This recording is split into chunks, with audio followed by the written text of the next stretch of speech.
Y.M.Y.L and EAT have silently blown over from Google to YouTube and will affect your rankings and your YouTube SEO in the future. YouTube casually mentioned it on their blog about recommending your videos. Oh yeah, this is a thing now. Wait, you did what?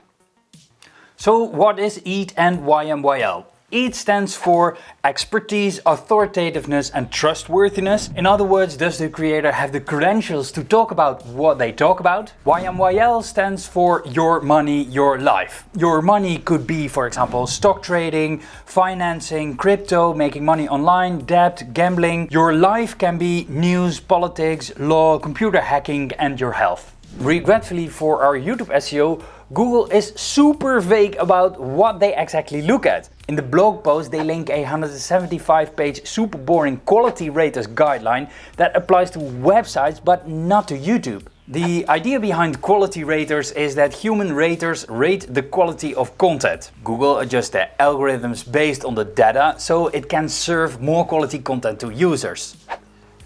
The goal of Y.M.Y.L and EAT is Google wants to have content to have a beneficial purpose instead of a harmful purpose. YouTube ranks content higher that is more truthful and scientifically supported. This in an effort to combat fake news and conspiracy theories. I'm naming flat earth theories, COVID conspiracy theories and promotional campaigns for elections.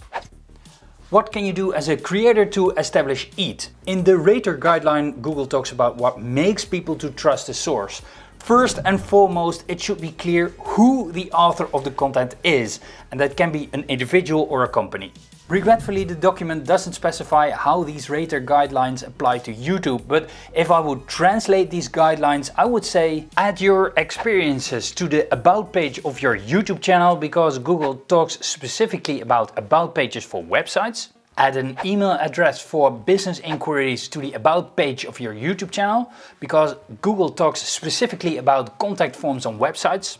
Having online mentions of you as an author outside of your YouTube channel. This means experts talking about your channel, for example, prestigious awards won, reviews, forum posts, social media mentions, social media accounts. It is really hard to trust someone when there is absolutely no digital trace of someone when you Google him.